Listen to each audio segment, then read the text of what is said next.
What's up, guys? Welcome to September 15th as we dive into Esther chapter 5.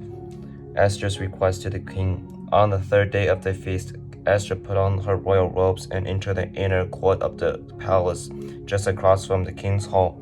The king was sitting on his royal throne, facing the entrance when he saw Queen Esther standing there in the inner court.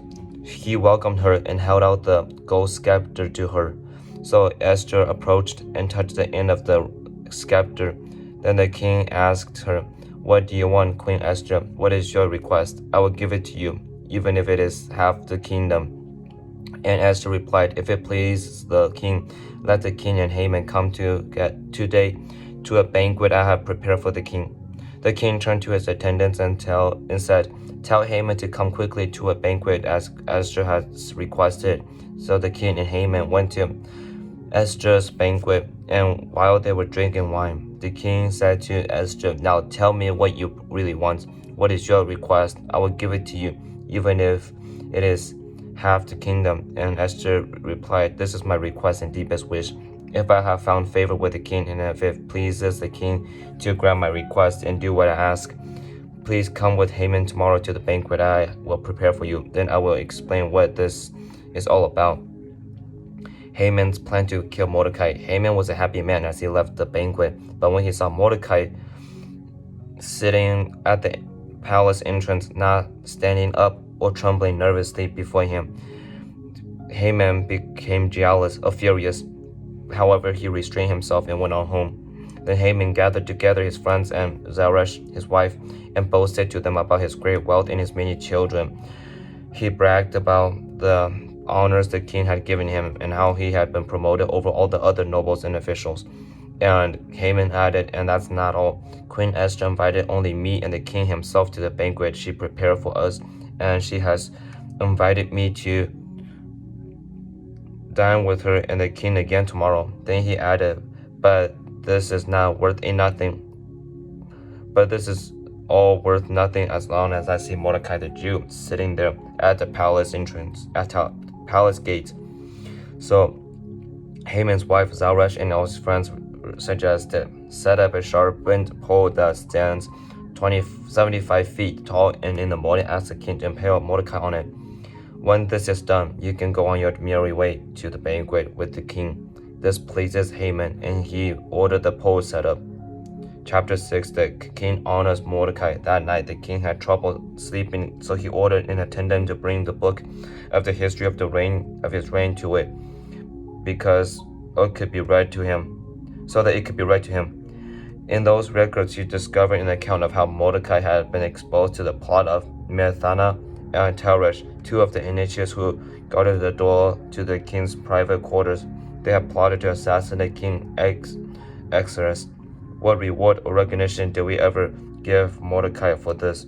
the king asked. His attendant replied, "Nothing has been done for him." Who is that in the outer court?" the king inquired. As it happened, Haman had just arrived in the outer court of the palace to ask the king to impale Mordecai on the pole he had prepared. So the attendant replied to the king, "Haman is out in the court. Bring him in."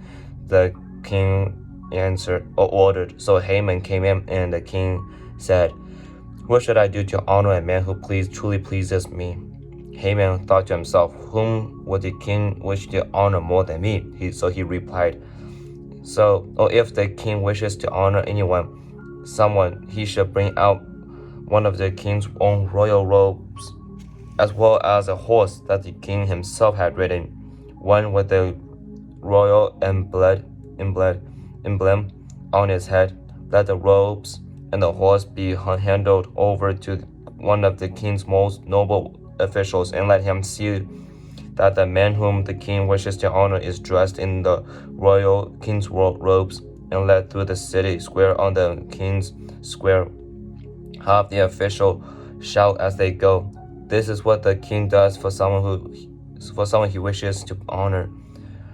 "Excellent," the king said to Haman. "Quick, take the robes and my horse and do just as you have said for Mordecai the Jew, who sits at the gate of the palace. Leave out nothing you have suggested. So Haman took the robes and put on Mordecai, placed him on the king's own horse, and led him through the city square, shouting, "This is what the king does for someone he wishes to honor." Afterward, Mordecai returned to the palace gate, but Haman hurried home dejected and completely humiliated. When Haman told his wife Zeresh and all his friends what had happened, his wise advisors and his wife said, "Since Mordecai, this man who has humiliated you, is of Jewish birth, you will never succeed in your plans against him. It will be fatal to continue opposing him." While they were still talking, the king's initiates arrived and quickly took Haman to the banquet Esther had prepared.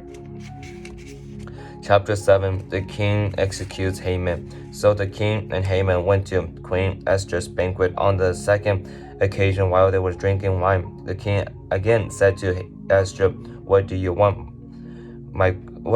Queen Esther? What is your request? And I will give it to you, even if it is half the kingdom.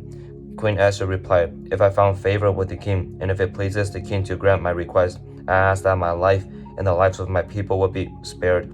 For my people and I have been sold to those who would kill, slaughter, and annihilate us. If we had merely been sold as slaves, I would remain quiet, for that would be too trivial a matter to warrant disturbing the king." "Who would do such a thing?" King Ahasuerus demanded. "Who would be so presumptuous as to touch you?" Esther replied, "This wicked Haman is our adversary and our enemy." Haman grew pale with fright before the king and queen. Then the king jumped to his feet in a rage, and went out into the palace garden. Haman, however, stayed behind to plead for his life with Queen Esther, for he knew that the king intended to kill him. In despair, he fell on the couch where Queen Esther was reclining. Just as the king was returning from the palace garden, the king claimed, Will he even assault the queen right here in the palace before my very eyes?" And as soon as the king spoke, his attendants covered Haman's face, signaling his doom. Then Harbana, one of the king's initiates, said, Haman has set up a sharpened pole that stands 75 feet tall in his own courtyard. He intended to use it to impale Mordecai, the man who saved the king from assassination. "Then impale Haman on it," the king ordered. So they impaled Haman on the pole as he had set up for Mordecai, and the king's anger subsided. Chapter 8. A decree to help the Jews. On the same day, King Ahasuerus gave the property of Haman, the enemy of the Jews, to Queen Esther. Then Mordecai was brought before the king.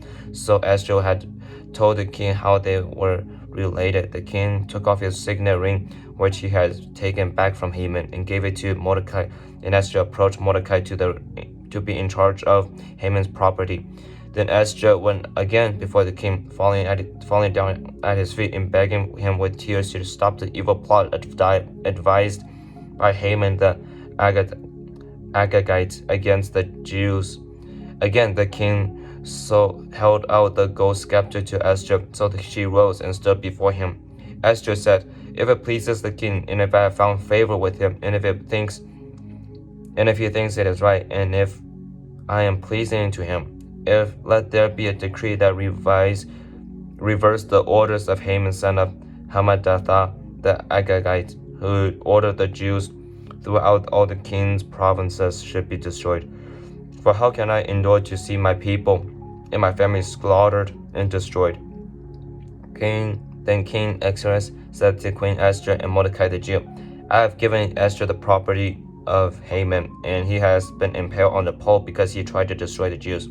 Now go ahead and send a message to the Jews in the king's name. Telling them whatever you want, and seal it with the king's signet ring.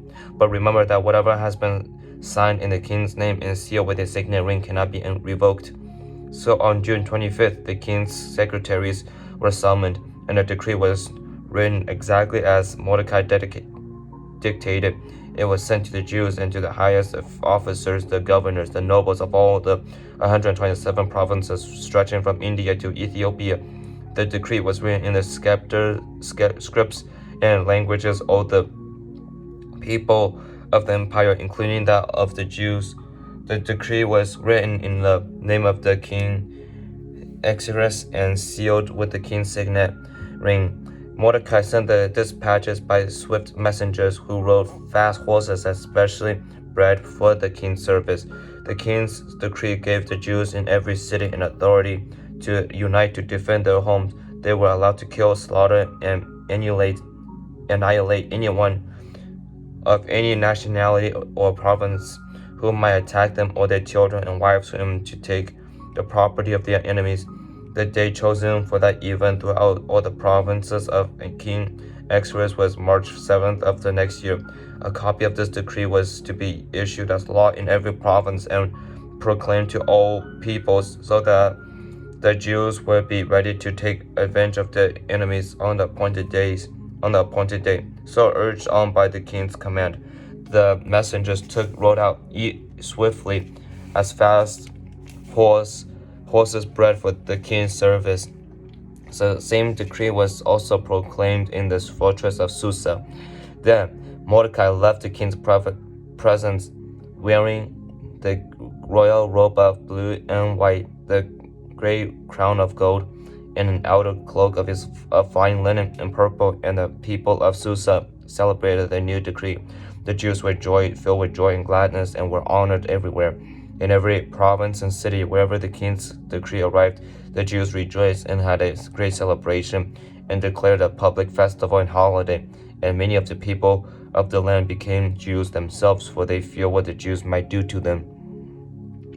Chapter 9. The victory of the Jews. So on March 7th, the two decrees of the king were put out into effect. On that day, the enemies of the Jews had hoped to overpower them, but quite the opposite happened. It was the Jews who overpowered their enemies. The Jews gathered their cities throughout all the king's provinces to attack anyone who tries to harm them, but no one could make a stand against them, for everyone was afraid of them. And all the nobles and of the provinces, the highest officials, the governors, and the royal officials helped the Jews for fear of Mordecai, for Mordecai had been promoted to the king's palace. His fame spread throughout all the provinces as he became more and more powerful. So the Jews went ahead of the appointed day and struck down their enemies with the sword. They killed and annihilated their enemies, and did as they pleased with those who hated them. In the fortress of Susa itself, the Jews killed 500 men. They also killed Parshadatha, Dapham, Aspatha, Paratha, Adalia, Aradatha, Pamashta, Eresai, Eridai, and Veozatha, the 10 sons of Haman, sons of Hamadatha, the enemy of the Jews. But they did not take any plunder. That very day, when the king was informed of the number of people killed in the fortress of Susa, he called for Queen Esther. He said, The Jews have killed 500 men in the fortress of Susa alone, as well as Haman's 10 sons. If they have done that here, what has happened to the rest of the provinces? But now, what more do you want? It will be granted to you. Tell me, and I will do to it. Esther responded, If it pleases the king, give the Jews in Susa permission to do again tomorrow as they have done today, and let the bodies of Haman's 10 sons be impaled on a pole. So the king agreed, and the decree was announced in Susa, and they impaled the bodies of Haman's 10 sons. Then the Jews at Susa gathered together on March 8th and killed 300 more men, and again they took no plunder. Meanwhile, the Jews throughout the king's provinces had gathered together to defend their lives. They gained relief from all their enemies, killing 75,000 of those who hated them, but they did not take any plunder. This was done throughout the provinces on March 7, and on March 8 they rested, celebrating their victory was a day of feasting and gladness. The Jews at Susa killed their enemies on March 7th and again on March 8th, so they rested on March 9th, making that their day of feasting and gladness. So to this day, rural Jews living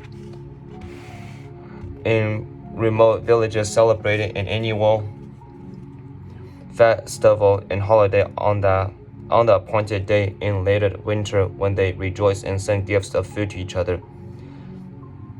The festivals of Purim. Mordecai recorded these events and sent letters to the Jews near and far throughout all the provinces of King Xerxes, calling on them to celebrate an annual festival on these 2 days. He told them to celebrate each day with feasting and gladness, and by giving gifts of food to each other and presents to the poor. This would commemorate a time when the Jews gained relief from their enemies, when their sorrows was turned into gladness and their mournings into joy. So the Jews accepted Mordecai's proposal and adopted this annual custom. Haman, son of Hammedatha, the Agagite, the enemy of the Jews, had plotted to crush and destroy them on the date determined by casting lots. The lots were called Purim. But when Esther came before the king, he issued a decree causing Haman's evil plot to backfire, and Haman and his sons were impaled on a sharpened pole. This is why the celebration is called Purim, because it is the ancient word for casting lots. So because of Mordecai's letter and because of what they had experienced, the Jews throughout the realm agreed to inaugurate this tradition and to pass it on to their descendants and to all who became Jews. They declared they would never fail to celebrate these 2 prescribed days as they appointed time each year. These days would be remembered and kept from generations to generations and celebrated by every family throughout the provinces and cities on the empire. This festival of Purim would never cease to be celebrated among the Jews, nor would this memory of what happened ever die out among their descendants. Then Queen Esther, the daughter of Abihail, along with Mordecai the Jew, wrote another letter putting the queen's full authority behind Mordecai's letters to establish the festival of Purim. Letters wishing peace and security were sent to the Jews throughout the 127 provinces on the empire of Xerxes. Then all these letters established the festival of Purim, an annual celebration of these days. At the appointed time, decreed by both Mordecai the Jew and Queen Esther, the people decided to observe this festival just as they had decided for themselves and their descendants to establish the times of feasting and mourning. So the command of Esther confirmed the practices of Purim, and it was all written down in the records. Chapter 10: The greatness of Xerxes and the Mordecai. King Xerxes imposed a tribute throughout his empire, even to distant coastlands. His great achievements and the full account of the greatness of Mordecai, whom the king had promoted, are recorded in the book of the history of the kings of Media and Persia. Mordecai the Jew became the prime minister with authority next to that of King Xerxes himself. He was great among the Jews, who held him in high esteem because he continued to work for the good of his people and to speak up for the welfare of all their descendants. And so that's the end for today. That was a lot of reading, but as I'm trying to read this, one of the things that really stood out to me is the king's anger towards Haman for basically being racist, and it was about to annihilate his queen's people. And it's easy for him to get upset with that. I think his anger is with righteousness. But let's all be honest. They would not be in this situation if it weren't for him being fooled. If he wasn't acting like an idiot, that caused this whole event to even occur. A lot of us, unfortunately, when somebody promises something, but then later we learn their motives. We get really and so like when somebody makes a promise to us and we agree with it and we think we understand each other, but then somebody just comes and blows up the evil motivations behind why they do things that they do to us, then we get upset about it. Yes, we are allowed to get upset with it. Yes, we are allowed. I think it's good for us to be upset, but I don't think we should be totally upset with them because we ourselves were fooled by them. And so be able to hold that accountability in our heart, saying like, hey, next time I need to have a better discernment. I need to work on my discernment so that this thing does not happen again. And that's what I think the King has taught us, is that you have to be more discerning about what people, like the promises that people makes with you, and remembering that whatever happens, if you play any role of it, you should hold yourself accountable. Even if you're not the person who's doing it, you still contributed to the problem. And so yeah, that's just something that really stood out to me. And then what really amazes me about the Jews during Esther's time is that whenever they defeated their enemies, if the enemies destroy the Jews, the enemies would take their plunder. But the thing about the Jews is that because the Jews defeated their enemies and they were given permission to take their enemies' plunder, they didn't. It shows not only like a lot of self-control, but it shows like their faith in Esther, in Mordecai, but more importantly in God, even though God is not mentioned at all in this book.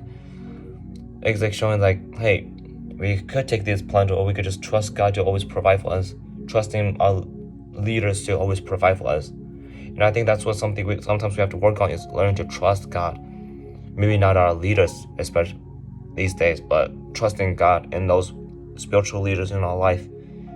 Trusting that He will provide for us, even though there are those options, unless God giving us the options to take the plunder. Even I don't think it's always wrong to take the plunder, but realizing that at the end of the day, we don't survive on plunder, we survive on the existence of God.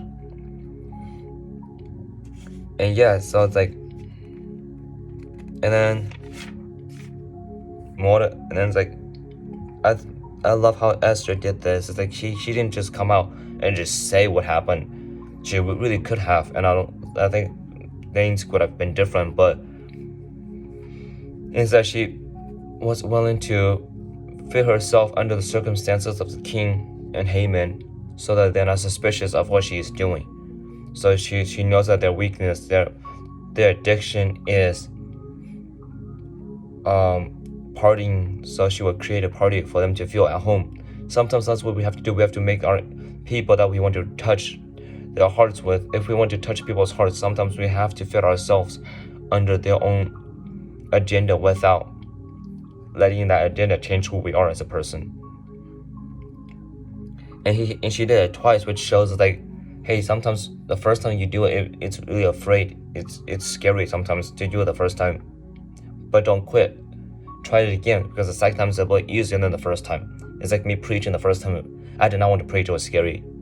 But then I preached again, and I think God has really put this heart of this passion in my heart to evangelize people. It's always that first step that's really hard, but after that first step, you do it again, and then you'll be more confident in God and what He can do for you, in what He can do through you. And then yeah, so that's, like I said, I really like the way she did it. We can't just be acting out of righteousness. We have to be vulnerable to them. We have to fit ourselves under their circumstances, under their agreement, if that makes sense. And the last of all I want to touch on is Haman. Haman is like the most selfish, most ignorant, most foolish man you could possibly be around. The most prideful person you could possibly be around. Like seriously, that's how prideful he is. And what's crazy about this dude is that when he has everyone else bow down to him, he's still not satisfied because of one person who's not willing to bow down to him. That just shows like his lack of his lust for power, and kind of turning on that towards ourselves. Don't we have moments where we're like, God has provided us with things, provided us with opportunities, but we want more. We always want more. That's what our human nature is, that we just desire for more. We constantly want things. We will constantly want more. Instead of just sitting with the satisfaction saying, hey, God, you blessed me with something. I'm satisfied. So learning how to be satisfied is really important. Satisfied in the presence of God, satisfied in the things that He has provided us with. So I pray what I share was helpful. That I just pray that we will just, like I share, it's like the book of Esther is really a great book to reflect on our human nature of what we do wrong. And I pray that we could learn from the mistakes of King Xerxes and Haman, and be more like Mordecai and Esther. And speaking of Esther, after he gets honored by the king, he could have just started his own party, Mordecai, but instead he went back to where he belonged, which is to be a gatekeeper, which shows like even when people honor him, he's still able to stay true to himself. How often have we been honored where it changes how we act, it changes the way we treat people, interact with people, changes the way we see the world? I have sometimes, I'm not gonna lie. So like realizing sometimes you could be honored and still stay true to who you are. You don't have to let your circumstances change who you are as a person, and you have faith in God. So may you guys go and walk with God today.